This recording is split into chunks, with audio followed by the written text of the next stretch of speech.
नांग चुआ माए गजाला गदर मताही रे, नांग चुआ माए गजाला गदर मताही रे। मोला नहीं तो यावद भैयल जरूर पटाही रे, मोला नहीं तो बिनु भैयाला जरूर फंसाही रे। दिखत हवै बानी चढ़े ये खर जवानी, दिखत हवै बानी चढ़े ये खर जवानी। धुर्रा छोड़ाही रे, मोला नहीं तो भोला यादवला जरूर पटाही रे, मोला नहीं तो यावद भैयल जरूर पटाही रे।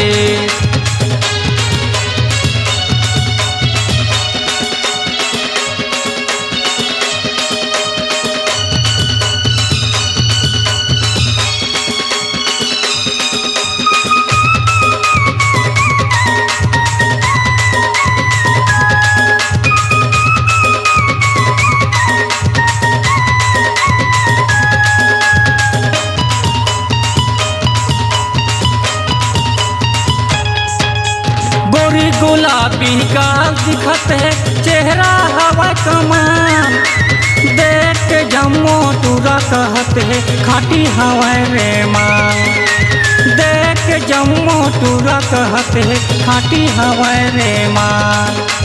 गोरी गुलाबी गाल दिखत है चेहरा हवा कमान, देख के जम्मो तुरा कहत है खाटी हवा रे माँ, देख जम्मू टूरा कहते खाटी हवा रे माँ। पाछू परे है ये टूरिया, पाछू परे है ये टूरिया जीवले बाही रे। मोला नहीं तो यावद भैयल जरूर पटाही रे, मोला नहीं तो बिनु भैयाला जरूर फंसाही रे।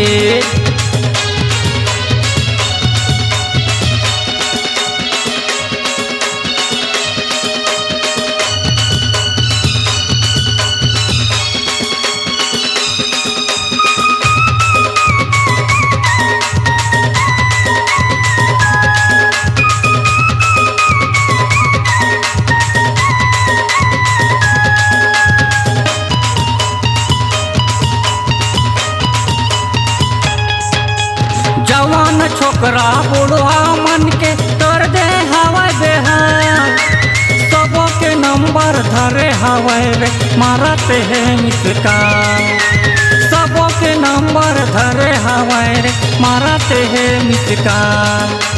जवान छोकरा बुढ़वा मन के कर दे हवा बेहाल, सबों के नंबर धरे हवा रे मारते है मिसकाल, सबों के नंबर धरे हवाए रे मारते है मिसकाल।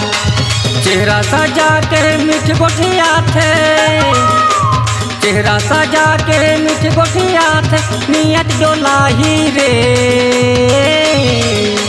मोला नहीं तो भोला यादवला जरूर पटाही रे, मोला नहीं तो यावद भैयल जरूर पटाही रे। नांग चुआ माए गजाला गदर मताही रे, नांग चुआ माए गजाला गदर मताही रे। मोला नहीं तो यावद भैयल जरूर पटाही रे, मोला नहीं तो बिनु भैयाला जरूर फंसाही रे। दिखत हवै बानी चढ़े ये खर जवानी, दिखत हवै बानी चढ़े ये खर जवानी। धुर्रा छोड़ाही रे, मोला नहीं तो यावद भैयल जरूर पटाही रे, मोला नहीं तो बिनु भैयाला जरूर फंसाही रे। मोला नहीं तो भोला यादवला जरूर पटाही रे, मोला नहीं तो भोला यादवला जरूर पटाही रे। अपनी आवाज को दीजिए एक नया मुकाम। डिजिटल रिकॉर्डिंग की दुनिया का जाना पहचाना नाम स्वरांजलि। जहां गूंजती हैं ध्वनियां अपनी माटी की सौंधी सुगंध के साथ। छत्तीसगढ़ी संगीत के विविध रंग जो पहुंचाते हैं पूरे प्रदेश में डिजिटल रिकॉर्डिंग के संग। स्वरांजलि स्टूडियो, नेमीचंद गली नंबर 2, गंजपारा, रायपुर।